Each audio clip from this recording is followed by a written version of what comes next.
every day. I'm gonna rock my life away. I'm gonna rock my life away.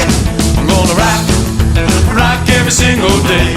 I'm gonna blow my top, rock till my dying day.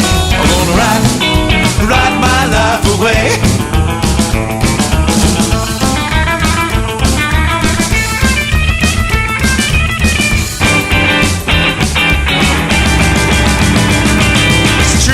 Money and nowhere to stay. That ain't gonna make me change my ways. This music in my blood running through my veins. Never gonna stop no matter how hard it rains. Play my guitar every day. Hello to you all. Welcome to the show, and what a show we have for you this month. Now, because I've had so many emails and texts asking that could we at On Your Bike feature the music of the Houndogs again, as they enjoyed the music so much, well, I'm pleased to say that the guys have said yes, and in respect of that, their music is once again featured in this episode. I'm also pleased to announce that in this month's show we'll be sharing a message from Ian Cooper of Cooperb Motorcycles. This is definitely not to be missed. There is some very useful information, and you get a look around their wonderful showroom. So what else have we got in store for you this month? Well, to start, we're going to take a lovely ride through the Welland Valley on some of the loveliest biker roads you can find in Northamptonshire. Now, once we've arrived in Uppingham, we will then take the A47 straight through to Stamford, passing, I'm sorry to say, the A47's best bikers cafe, the Two Flags. I really would have loved to have stopped, but sadly time dictates, so I think we will leave that for another day and another show. Once we have reached Stamford, it's then over to Gabby to take you around the town and give you a bit of history that surrounds this magnificent place. Believe me, there is a hell of a lot to see here, and if you're thinking of visiting, you'll probably be better off taking a few days to see this historical town. There are plenty of places where you can put your head down for the night. When Gabby's finished with her historical glossary, we will be taking a look at a natty little vlogger's camera, the DJI Osmo Pocket. Yup, sounds small, and yes, this camera is really small, and yet it's full of features and gives cracking 1080 pics and 4K video. So more of that later on in the show. Oh, and before I forget, we have a new addition to the show, a young lady from Australia who's decided to settle here in the UK. She is a tech wizard and a biker too. Her name is Claire, so be nice to her, and we could invite her back. First off, we're going to take this ride. A ride I really am looking forward to, because it is a really nice day with clear skies and that thing we call sunshine. But first, as I mentioned earlier, we have a special message from Ian at Cooperb Motorcycles. So over to you, Ian. Hi guys, and welcome back to Cooperb Motorcycles. Today I want to talk to you about the used values of Royal Enfield motorcycles. So here in the UK, used bike values have been pretty high for some time. We've had a shortage caused by export and a peak in demand. So traditionally, with any vehicle, depreciation will happen over a period of time as the vehicle gets older. With motorcycles in the UK, there's the added complication due to the seasons. So basically any motorcycle is worth more during the spring and the early part of the summer than it would be in the depths of winter. But there are some things that mitigate the depreciation and help with used values. One of those is the speed that it takes for the average bike to be resold.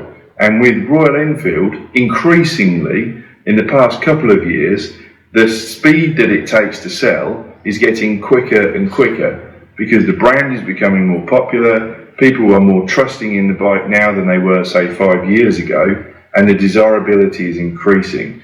And that means that the residual value in these bikes is actually getting better. And that's reflected in the PCP values that the finance companies are currently offering.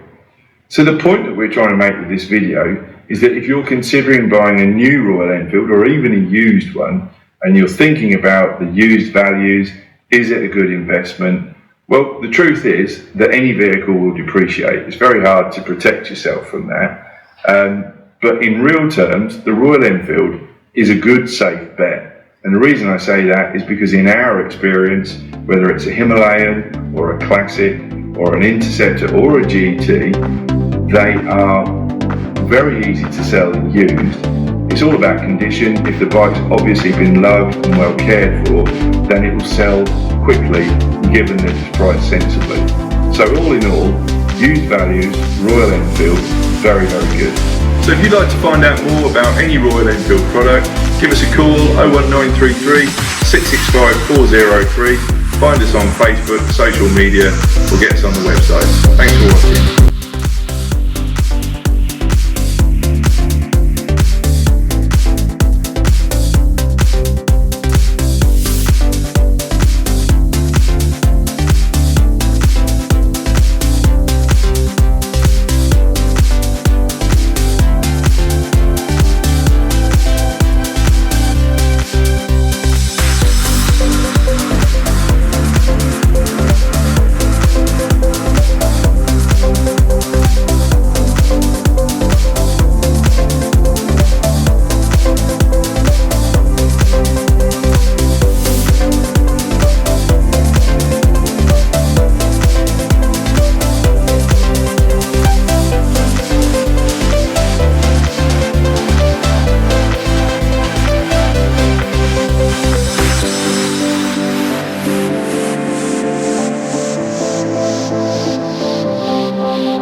Ian, that was brilliant. Thank you so much. I know that Cooperb offers some excellent sales and service, and it is really worth taking time to pay them a visit. If you ask nicely, you may even get a cup of coffee. So without further ado, it is time to get changed, get on my bike and make tracks to ride the Welland Valley.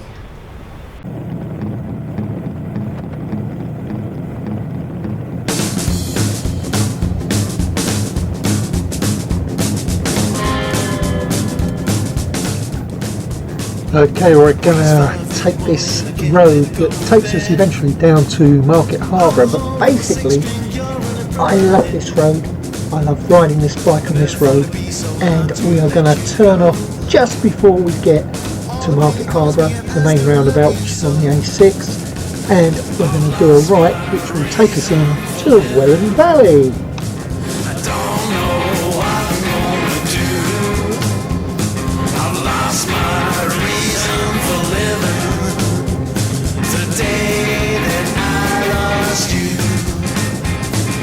day that I lost you.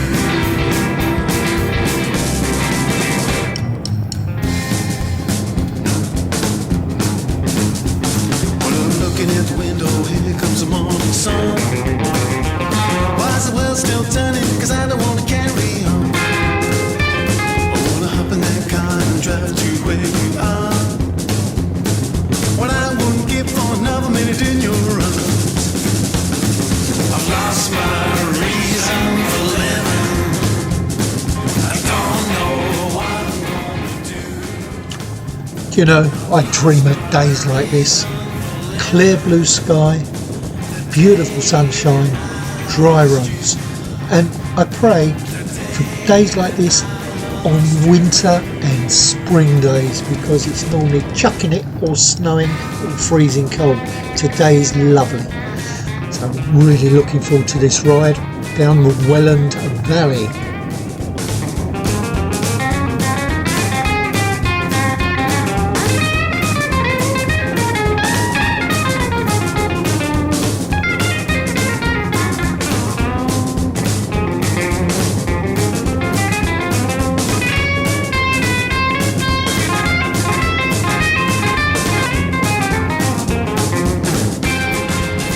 Okay, here we are. We're just going to do a quick right here and get on this beautiful Northamptonshire back country lanes. Just love it.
One thing I don't know if you've noticed, but that I love on these roads is it's a weekday and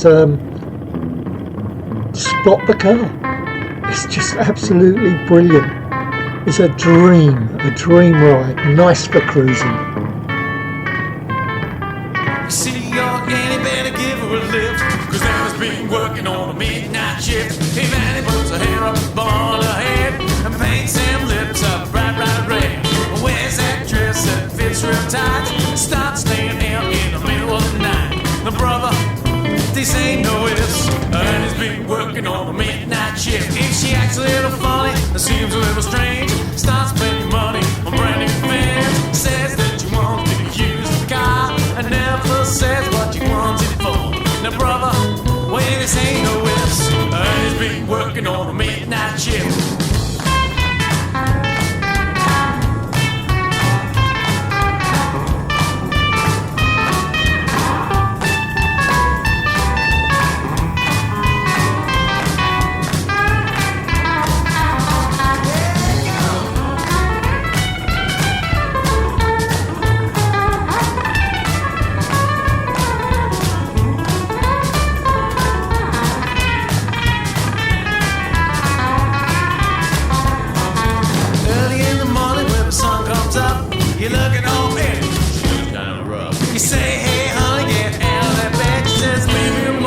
I'm just about there. Now, brother, well, this ain't no ifs, cause Anna's been working on a midnight shift.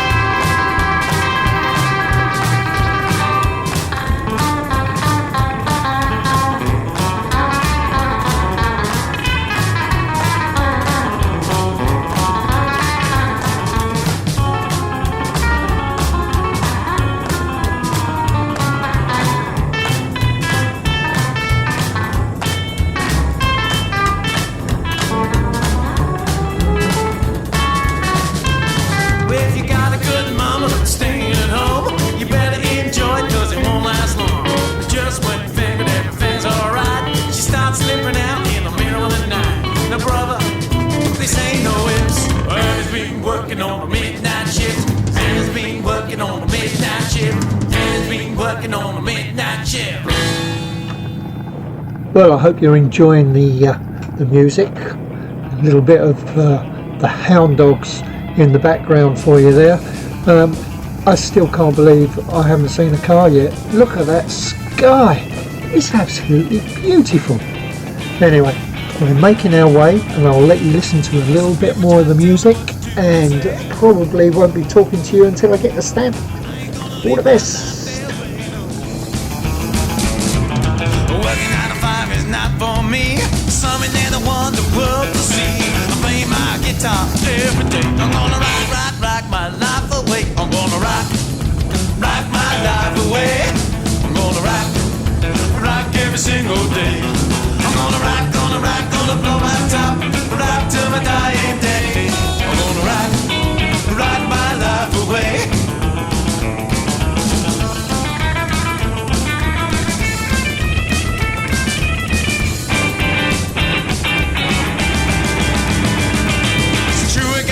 You know where to stay. That ain't gonna make me change my ways. This music in my blood running through my veins. Never gonna stop no matter how hard it rains. Play my guitar every day. I'm gonna rock my life away. I'm gonna rock my life away. I'm gonna rock every single day. I'm gonna blow my top, rock till my dying day.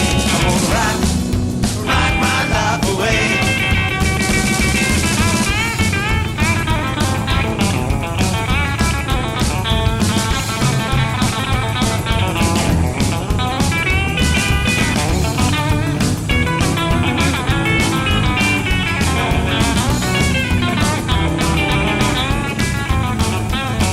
Some people try to tell me what to do and say.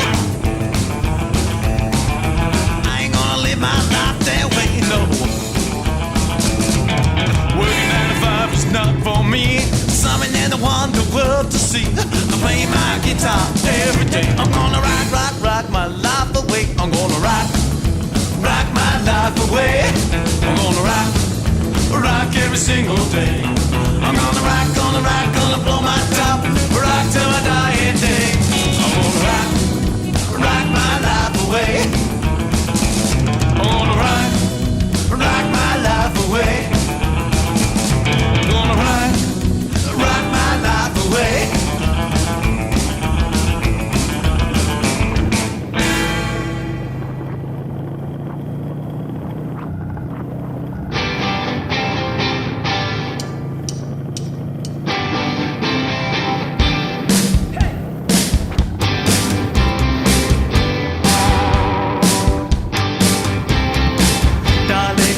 To let me know. Oh, should I stay or should I go? Well, if you say that you are mine, I'll be here till the end of time. So come on and let me know. Oh, should I stay or should I go? It's always tease, tease, tease. You're happy when I'm on my knees. One day it's fine, the next is black. So if you want me off your back, so come on and let me know. Oh, should I stay or should I go?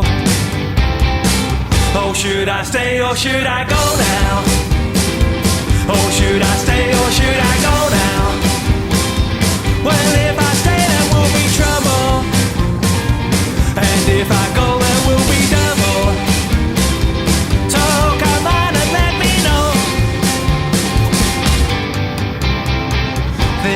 decisions bugging me. If you don't want me, set me free. Exactly who am I supposed to be? Don't know his clothes even fit me. So come on and let me know. Should I cool it or should I blow? Oh, should I stay or should I go now? Oh, should I stay or should I go now? Well, if I stay there will be trouble, and if I go there will be double. So come on and let me know.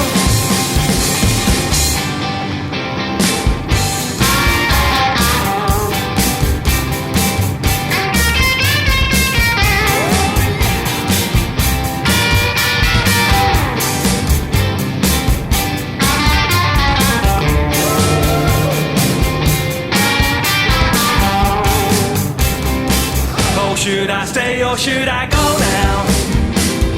Oh, should I stay or should I go now?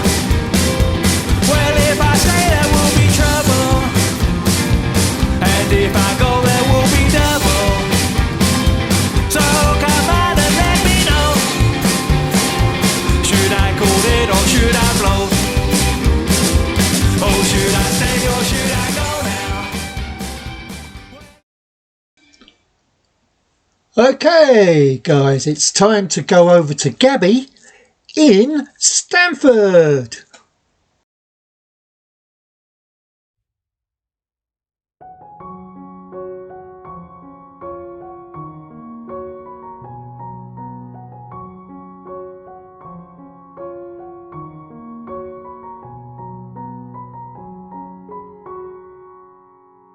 Hello and welcome to Stamford. Have we got a great bit of history to cover here today?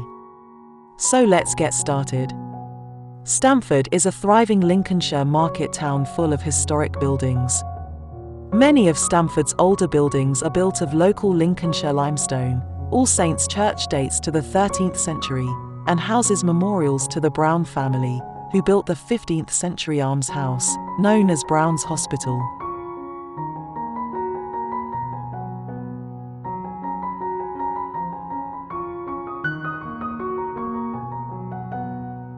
Just outside Stamford is Burghley House, one of the best Elizabethan mansions in the country, built by William Cecil, advisor to Elizabeth I. On the Deeping Road are the remains of Stamford Priory, a 12th century Benedictine monastery. Sir Walter Scott proclaimed Stamford the finest stone town in Britain. The traditional buildings that so impressed Scott led to the centre of historic Stamford being named a conservation area in 1967. With over 600 listed buildings, it is easy to see why that total of 600 is more than half of the total for all of Lincolnshire. Among those 600 buildings are no less than 5 medieval churches, a remarkable statistic when you consider that Stamford has a modern population of just over 20,000 inhabitants.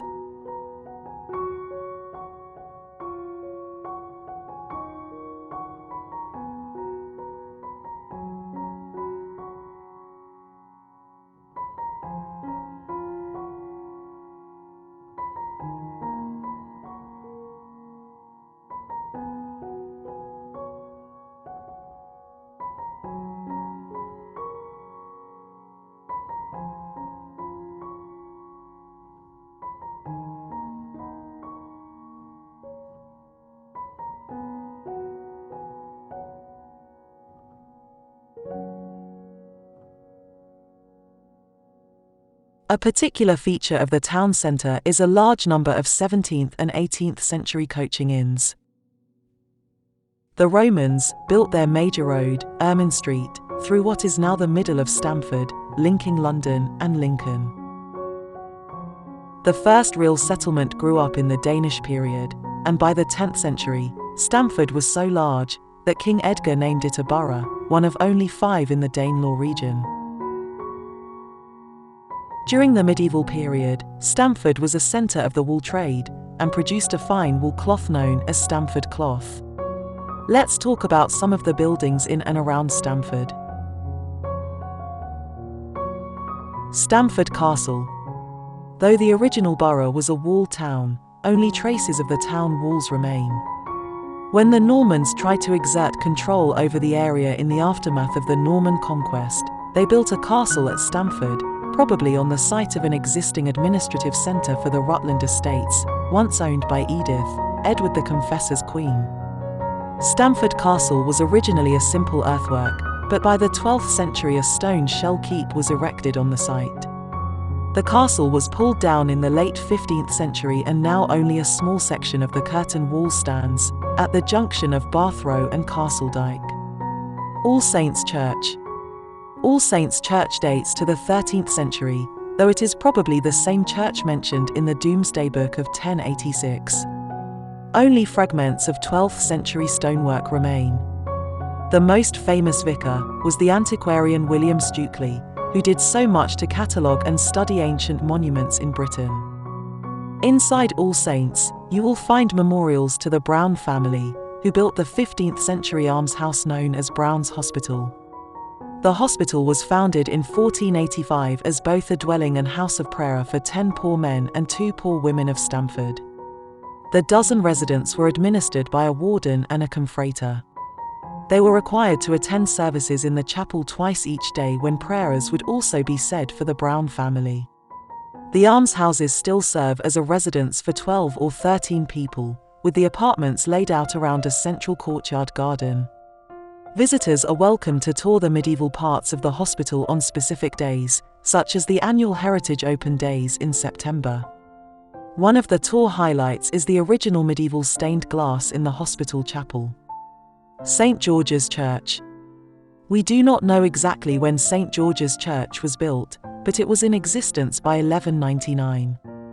Much of the church we see today was built in the 14th and 15th centuries under the patronage of William Bruges, the first Garter Knight of Arms, who is buried in the church. The connection to Bruges has led to St. George's being called the original church of the Knights of the Garter. Several heraldic garter panels survive in the south window of the north chancel. St. John's Church. St. John's dates to the 12th century and was a daughter church of the Norman Abbey at St. Fromond. It was completely rebuilt in the mid-15th century and is an excellent example of perpendicular Gothic architecture. One of the best surviving medieval features is the angel roof, brightly painted in black and yellow. Look for small figures of green men dotted amidst the figures of angels. The interior boasts some very fine memorials from the 17th and 18th centuries, and there are finely carved Victorian pews and a tile floor. St. John's is now redundant and is looked after by the church's Conservation Trust. It is normally open daily. St. Martin's Church. Yet another medieval church in Stamford is St. Martin's, which dates to at least 1146 if not earlier. The entire church was rebuilt in the latter half of the 15th century, and like St. John's, it is a very fine example of perpendicular style. Unlike the other surviving medieval churches in Stamford, St. Martin's stood outside the town walls. Look for memorials to the Cecil family of Burghley House. The oldest Cecil tomb is that of Sir William Cecil, Elizabeth I's Chancellor, and the most powerful man in the kingdom during her reign. St. Mary's Church. The earliest parts of St. Mary's Church date to the 12th century. The tower is a very good example of early English architecture, added in the 13th century, with a brooch spire added 100 years later. Another 14th century addition was the North Chapel, dedicated to the Corpus Christi Guild. The chapel features a beautiful starred ceiling. The church had a long history of association with the trade guilds of Stamford. Stamford Library Heritage Display. For many years, Stamford had a dedicated museum of local heritage. The museum closed down due to budget cuts, but many of the displays were moved to the library on the High Street. Here you can explore 1,000 years of Stamford history. That history is depicted in the Stamford Tapestry, a 20-foot-long woolen work of art, depicts key scenes from the past 1,000 years of local heritage. Burghley House. Just outside Stamford is Burghley House, one of the best Elizabethan mansions in the country, built by William Cecil, advisor to Elizabeth I. Burley House is now home to the Earls of Essex. Also just outside Stamford is Tolthorpe Hall, a historic house that now acts as home to the Stamford Shakespeare Company. The company put on regular plays in the historic grounds. Stamford Priory. On the Deeping Road are the remains of Stamford Priory, a 12th century Benedictine monastery dedicated to St. Leonard. The priory was erected on the presumed site of a 7th century monastery, established by St. Wilfrid, and destroyed in a Danish invasion. The priory was refounded around AD 1082 by William the Conqueror and the Bishop of Durham, as a daughter house of Durham Cathedral. The west front and north arcade of the priory church survive. Greyfriars. Another monastic survivor is the Gatehouse of Greyfriars, a 13th century Franciscan friary. Joan, the fair maid of Kent, wife of Edward, the Black Prince, was buried at Greyfriars in 1385, beside her first husband, Thomas Holland, Earl of Kent. After the friary was dissolved at the Reformation, the monastic buildings were torn down, and all that remains today is a solitary gateway on Ryle Road. The gateway is sometimes called Whitefriars, as it was mistakenly linked to a Dominican friary. Medieval town walls. The medieval town of Stamford was surrounded by stone walls. Only one tower remains, at the corner of West Street and Petergate. This angle bastion tower dates to the late 13th century and has been rebuilt numerous times over the centuries. It stands 3 stages high and is made of ashlar, reinforced with modern concrete. The walls on either side are modern. This is just a taste of the numerous historic highlights in and near Stamford. There is so much more to discover. There are numerous restaurants and eateries, and plenty of places to stay, so you can extend your trip to discover all the history around this wonderful market town. Take your time, there's a lot to explore. Thanks for joining me, I have enjoyed this so much, I will definitely come again, everyone is so friendly. So, goodbye from me, time to hand you back to Tony. Wow, oh wow, so much history, such a lovely place, so many restaurants and so many churches. Thanks Gabby, that was absolutely brilliant. So without further ado, it's time for me to take you back to Claire in the studio for a quick review on the DJI Osmo Pocket. So with a bit of magic, over to you, Claire. The DJI Osmo Pocket puts video stabilization in the palm of your hand with a small camera that smooths out your footage thanks to a 3-axis gimbal. It's pocketable, like the name suggests, and doesn't hog your smartphone, like the larger DJI Osmo Mobile 2. The fluid 4K resolution is ideal for anyone who uploads to YouTube, yet hates the idea of being shackled to professional-sized camera stabilization equipment. It's not as durable as a GoPro, and its microphone isn't the best, but our testing proved that it's the real hero of smooth video and video transfer speeds. The DJI Osmo Pocket is an older model, but it remains the easiest way to record stabilized 4K video and fluidly moving time lapses without having to carry around a full-sized DSLR gimbal and bulky camera gear. Since this device is for everyone, let me explain what the Osmo Pocket is. It's a gimbal that works by adjusting for your shaky hands and bouncy walking patterns. It counteracts your uneven movement with its own stabilizing motion. This wand-shaped handle, with a camera on top, can also pan and track shots, thanks to some nifty camera controls and smart software. The smoothness of the resulting video is stunning for the Osmo Pocket's miniature size. It's comparable in some ways to the GoPro Hero 8, which offers camera stabilization, albeit through in-camera software. And while their executions are widely different, the GoPro is more durable, while the Osmo tracking more veritable. But they are all about eliminating shaky video at the end of the day. We also found the Osmo Pocket offers smoother video, much faster transfer rates, and exclusive features like the motion time lapses and active face tracking. It proves that gimbal stabilization is superior to electronic stabilization. The DJI Osmo Pocket does almost everything larger gimbals can do, and eliminates the need for other camera gear, like bulky, motorized panoramic time-lapse tripod heads. All of this equipment now fits in the palm of your hand now. So, let's talk about its design and durability. The DJI Osmo Pocket is the camera gimbal you'll be able to take anywhere because of its tiny size. This 4K, 60 feet per second, capable camera and wand-shaped gimbal handle is no bigger than a tasty Mars bar. It's not just small, it's one-hand friendly too, with a non-slip, sweat-proof grip that makes it easy to operate the embedded 1-inch touchscreen, which is used to cycle through modes and settings. The Osmo Pocket feels solid on the outside, but beneath the camera hinges are sophisticated motors that need to be protected from bumps, drops, and water. Here's something that's infinitely better than the GoPro design. I could export video and connect to our smartphone as a viewfinder with a physical connection.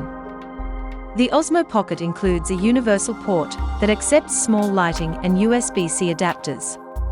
Slot one of these adapters into the port, and you can instantly connect to an iPhone or Android phone. Attaching your phone directly to the DJI Osmo Pocket also opens up more settings and an expansive viewfinder. We do find that the 1-inch screen embedded within the confines of the gimbal to be effective for reference or tight situations and recording. People are often surprised that it was a touch-enabled screen. But this square-shaped screen shows a cropped frame by default, so it doesn't have a true-to-life, live view of everything you're capturing. The DJI Osmo Pocket is cleverly designed, but very much a Generation 1 product. So what is the final verdict?